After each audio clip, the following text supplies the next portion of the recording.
The P-51 Mustang is called America's greatest fighter, and it was, but only after they put a British engine in it. Before the Rolls-Royce Merlin, the Mustang was average. After the Merlin, it was the best fighter of the war. That's not opinion. That's the documented performance difference between the Allison-powered P-51A and the Merlin-powered P-51B. So let's talk numbers. Hard ones. The P-51A, fitted with an Allison V171081 producing 1,200 horsepower, reached a maximum speed of 390 miles per hour at 20,000 feet and had a service ceiling of 31,350 feet. The P-51B, fitted with a Packard V16503, which was a Rolls-Royce Merlin built under license in Detroit, hit 440 miles per hour at 30,000 feet, with a service ceiling pushing 42,000 feet. Same airframe, same wings, same basic aeroplane. 50 miles per hour faster, 10,000 feet higher. The only thing that changed was the engine, and that engine was British. But here's the thing. The Mustang transformation, dramatic as it is, represents only one chapter of a much bigger argument. Because the Rolls-Royce Merlin didn't just save America's best fighter, it powered the Spitfire through the Battle of Britain. It carried the Lancaster over the Reich night after night. It gave the Mosquito its impossible versatility. One engine family. Every decisive air campaign of the war. No other piece of machinery in the entire conflict came close to that breadth of strategic impact. So where did this engine come from? Its lineage traces back to international air racing, specifically the Schneider Trophy contests of the late 1920s and early 1930s. In 1931, Rolls-Royce built the R engine, a supercharged V12 that powered the Supermarine S6B past 400 miles per hour and won the Schneider Trophy outright for Britain. The R produced around 2,350 horsepower. It also devoured itself after a few hours of running. Nobody was putting that in a fighter. But the lessons Rolls-Royce extracted, supercharging under extreme thermal loads, cooling a liquid-cooled engine pushed past every sane limit, those were priceless. Ernest Hives, the formidable figure who would steer Rolls-Royce through the entire war, pushed the company to develop a successor to their existing Kestrel engine as a private venture. Their own money, no government contract. They designated it the PV-12. It first ran on the test bench in 1933, a 27-litre, 60-degree V12, liquid-cooled, designed from day one with growth potential built into its bones. When it received its official name, following Rolls-Royce's Bird of Prey convention, it became the Merlin. Named after the falcon, though the Wizard Association hasn't exactly hurt. R.J. Mitchell at Supermarine designed the Spitfire around it. Sidney Cam at Hawker designed the Hurricane around it. Both monoplane fighters, both conceived as unified systems with the Merlin at their heart. The Spitfire prototype first flew on March 5, 1936. Two of the most important fighter aircraft in history, designed simultaneously around the same engine, ready just in time for the war everyone could see coming. When the Battle of Britain erupted in the summer of 1940, every modern British fighter that rose to meet the Luftwaffe was Merlin-powered. Every one. The Merlin III sat in both the Spitfire Mark I and Hurricane Mark I, producing around 1,030 horsepower. The Hurricane actually shot down more enemy aircraft during the battle than the Spitfire, more of them in service, typically sent against bombers, while Spitfires tangled with Bf-109 escorts. Different roles, same engine.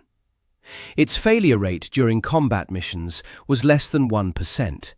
That sounds clinical until you realize it means pilots coming home, squadrons holding together through weeks of savage attrition, and a nation surviving. But Rolls-Royce wasn't satisfied with enough. Stanley Hooker, a mathematician who joined the supercharger department almost by accident, understood that the path to more power at altitude wasn't about making the engine bigger, it was about cramming more air into the cylinders. At altitude, air thins. Less oxygen, less combustion, less power. A supercharger compensates by compressing intake air, but single-stage units had a hard ceiling. Above 16,000 or 17,000 feet, they couldn't keep up. Hooker's answer was the two-stage, two-speed supercharger with an intercooler between stages. Compress the air once, cool it to prevent destructive pre-detonation. Compress it again.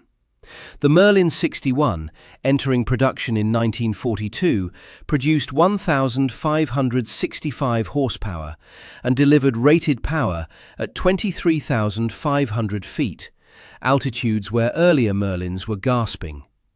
Between 1936 and 1945, the Merlin family went from 1,000 horsepower to over 2,000 in its most extreme variants. A doubling of output from the same 27-litre block. Not one revolutionary redesign, relentless refinement.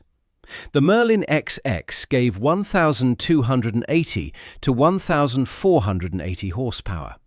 The Merlin 66 was optimized for low-altitude intercepts.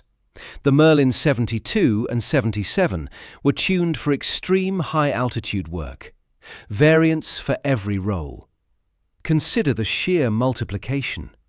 The Avro Lancaster carried 4 Merlins. Over 7,300 Lancasters were built, more than 29,000 Merlins just for the Lancaster program.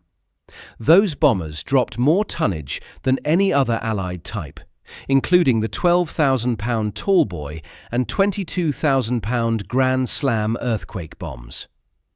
The de Havilland Mosquito flew on pairs of Merlins in every variant: bomber, night fighter, pathfinder, photo reconnaissance. It could outrun most German fighters and suffered the lowest loss rate in bomber command. Spitfires over Britain, Lancasters over Germany, Mosquitoes everywhere in between. One engine family threading through everything. Cam himself needed the Merlin for the Hurricane, even when he later turned to the Napier Sabre for his Typhoon and Tempest. That engine was plagued with reliability problems the Merlin never had. The Sabre was the exception. The Merlin was the rule. And then there was the aeroplane that would need it most. The P-51's origin story is soaked in irony.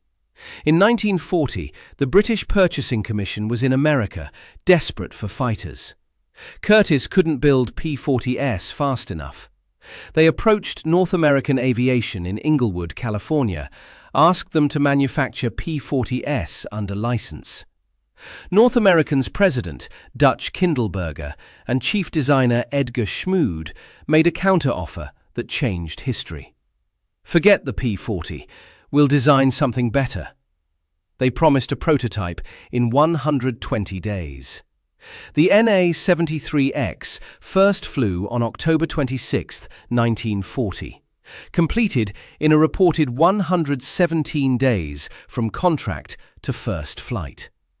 The airframe was superb. A laminar flow wing that slashed drag. A radiator installation so aerodynamically clever it actually recovered energy from the cooling airflow. Some of the lowest drag figures of any contemporary fighter in the world. But sitting in the nose was an Allison V1710. Not because it was the best choice, because it was the only choice. The Allison was the sole liquid-cooled inline engine in American production in 1940. Rolls-Royce Merlins were being built flat out for the RAF and couldn't be spared for an unproven design. Now, the Allison V1710 wasn't a bad engine. This matters. It was reliable, well manufactured, and strong at low altitudes. In the P-38 Lightning, pairs of Allisons coupled with exhaust-driven turbo superchargers solved the altitude problem elegantly. The P-38 was a formidable high-altitude fighter in the Pacific and Mediterranean. But that turbo supercharger installation was physically too large and heavy to cram inside the Mustang's sleek single-engine airframe. Without it, the Allison's single-stage, single-speed supercharger meant power fell off a cliff above 12,000 to 15,000 feet. Just fell away, gone. The RAF received their first Mustang Mark Is in 1942 and recognized both the brilliance and the limitation in the same breath. Below 15,000 feet, the Mustang was fast, maneuverable, blessed with exceptional range. Above 15,000 feet, outclassed by virtually every frontline fighter on both sides. So the RAF assigned it to tactical reconnaissance, low-level sweeps over occupied France, where its low-altitude speed and range were genuine assets. The USAAF used the A-36 Apache and P-51A for ground attack and TAC recce for the same reason. Useful at low level, outclassed up high. Average for the role that actually mattered in the air war over Europe. And that's when Ronnie Harker changed everything. In April 1942, Harker, a Rolls-Royce test pilot, visited the Air Fighting Development Unit at RAF Duxford in Cambridgeshire, where the early Mustang was being evaluated. He flew it. He loved the airframe immediately. The handling, the range, that brilliant radiator installation. He was appalled by the engine's altitude performance. So, Harker did what any sharp engineer would do. He ran the numbers. He calculated what the Mustang airframe could achieve with a Merlin 61 bolted to the front. His projections showed one of the fastest fighters in the world. Rolls-Royce management, with Ernest Hives driving the program forward, arranged conversion trials. The first Mustang to receive a Merlin, serial number AL975, fitted with a Merlin 65, flew in October 1942 as the Mustang X. Results met or exceeded Harker's predictions. Across the Atlantic, North American aviation had independently reached the same conclusion and was working on fitting the Packard V-16503 into prototype XP-51B airframes. The USAAF placed an order for 400 P-51Bs in August 1942, before any Merlin-engined Mustang had completed flight testing. That's how compelling the numbers were on paper. The brass looked at the projected performance and bet the entire program on engineering they hadn't fully validated yet. Let that irony settle. Britain ordered the aeroplane. An American company built it with the only American engine available. A British test pilot identified the problem. A British engine company proved the fix. And then America manufactured the British engine under license to make the whole thing work. The Packard Motor Car Company of Detroit, a luxury car maker famous for precision, agreed to produce the Merlin under license in September 1940. Converting Rolls-Royce's metric drawings to American imperial measurements was enormous work. Every dimension, every tolerance had to be translated. Production methods were redesigned for American machine tools and mass production techniques. The Packard V-16503 corresponded to the Merlin 63. The V-16507 that powered the definitive P-51D corresponded broadly to the Merlin 66. British design, American manufacture. Every P-51B, C and D that flew over Europe had a Packard V-1650 in its nose. A Rolls-Royce Merlin, built in Detroit. And what that engine enabled wasn't just a faster aeroplane. It was the destruction of the Luftwaffe as a fighting force. By late 1943, the US AAF's daylight bombing campaign was in crisis. Real crisis. B-17Es and B-24s, flying deep into Germany without fighter escort, were being torn apart. The Schweinfurt-Regensburg raids of August and October 1943 were catastrophic. The 8th Air Force lost 60 B-17Es on the second Schweinfurt raid alone, October 14, 1943. 60 bombers. In a single day. Loss rates like that, sustained over weeks, would have bled the 8th Air Force white. The entire strategic rationale for daylight precision bombing, the idea that you could hit specific factories and choke German war production, was hanging by a thread. The problem was escort range. The P-47 Thunderbolt was a superb fighter, tough, fast in a dive, lethal at altitude. But it couldn't go far enough. With drop tanks, a P-47 could escort bombers part-way into Germany, approximately 375 miles from base, then it had to turn back. The P-38 Lightning had better range, but still couldn't reach deep targets. Berlin was 600 miles from eastern England.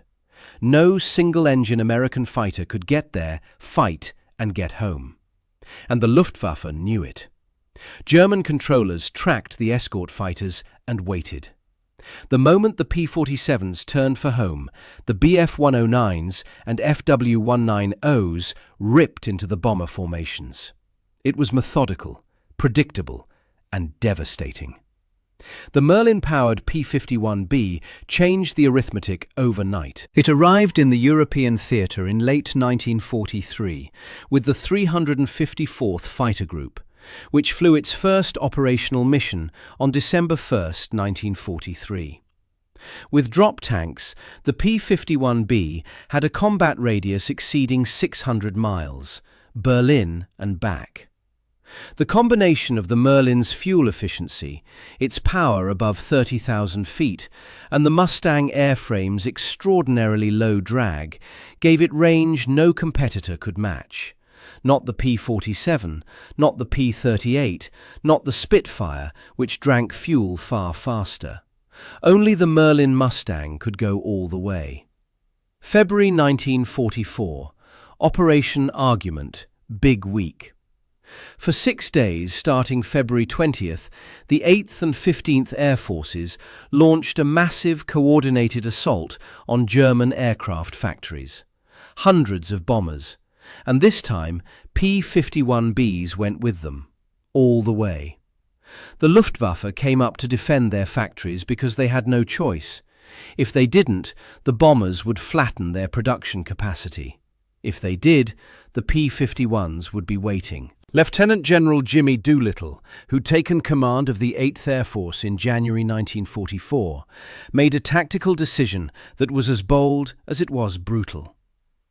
Previous doctrine had chained escort fighters to the bomber formations. Stay close, protect the heavies, don't wander off. Doolittle reversed it. He unleashed the fighters. Go after the Luftwaffe, hunt them in the air, strafe them on their airfields, force them to fight on American terms. And the P-51 was built for exactly that fight. It had the speed to chase, the altitude performance to dominate above 25,000 feet where bomber formations cruised. The range to stay in the fight deep over Germany when every other American fighter had turned for home. The agility to dogfight with Bf-109s and Fw-190s on equal or better terms. What happened next wasn't a battle. It was attrition. Systematic, grinding attrition. The Luftwaffe could replace aircraft. German factories, dispersed and hardened, kept producing fighters even under bombing. What Germany couldn't replace was pilots. Experienced fighter pilots, men with hundreds of combat hours, men who knew how to lead formations and coordinate attacks on bomber boxes, were dying faster than the training schools could produce replacements. Every time the Luftwaffe rose to challenge a bomber raid, the P-51s were there. Every time a German pilot tried to break through to the bombers, he had to get through the escort first. And increasingly, he didn't. By the spring of 1944, the Luftwaffe's fighter arm was hemorrhaging experience. New pilots were arriving at frontline units with fewer and fewer training hours. Some had barely 100 hours total flight time. They were being fed into combat against American pilots who'd been flying for months, in aircraft that could outperform their opponents at the altitudes that mattered. The kill ratios were lopsided and getting worse. By D-Day, June 6, 1944, Allied air superiority over Normandy was so complete that Eisenhower could tell his troops, "If you see fighting aircraft over you, they will be ours." The Luftwaffe managed roughly 100 sorties over the invasion beaches on D-Day. The Allies flew over 14,000. That dominance wasn't achieved by accident or by any single weapon system in isolation. But the P-51 Mustang, flying escort missions that no other fighter could fly, grinding down the Luftwaffe's experienced pilot cadre through months of deep penetration combat, was the decisive instrument. And the P-51 could only do what it did because of the engine in its nose. A British engine. Without the Merlin's two-stage supercharger maintaining power at 30,000 feet, the P-51 couldn't have fought at bomber altitude. Without the Merlin's efficiency giving the Mustang its extraordinary range, no single-engine fighter could have reached Berlin. Without Ronnie Harker flying that Mustang at Duxford in April 1942 and recognizing what the airframe could become with the right engine, the entire trajectory shifts. The daylight bombing campaign might have been scaled back or abandoned. Air superiority over France might not have been secured by June 1944. The timeline of the war changes. That's not speculation, that's working backwards from what actually happened and removing the variable that made it possible. Here's the full ledger then. One engine family. Approximately 150,000 built across Rolls-Royce, Packard and Ford factories. It powered the fighters that won the Battle of Britain in 1940. It powered the heavy bombers that burned Germany's industrial capacity to rubble. It powered the fastest, most versatile combat aircraft of the war. And it powered America's greatest fighter, an aircraft that was average until a 27-litre V-12 from Derby turned it into something that broke the Luftwaffe over its own territory. Spitfires over southern England, Lancasters over the Ruhr, Mosquitoes at rooftop height over Berlin, P-51s shepherding bomber formations 600 miles into the heart of Germany and back. The common thread through all of it wasn't a tactic, a strategy, or a commander. It was an engine. Conceived as a private venture in 1933, refined relentlessly for a decade, and manufactured on 2 continents in numbers no other high-performance engine matched. The most iconic American fighter of World War II couldn't have existed without a British engine. Remember that. Subscribe for more stories like this.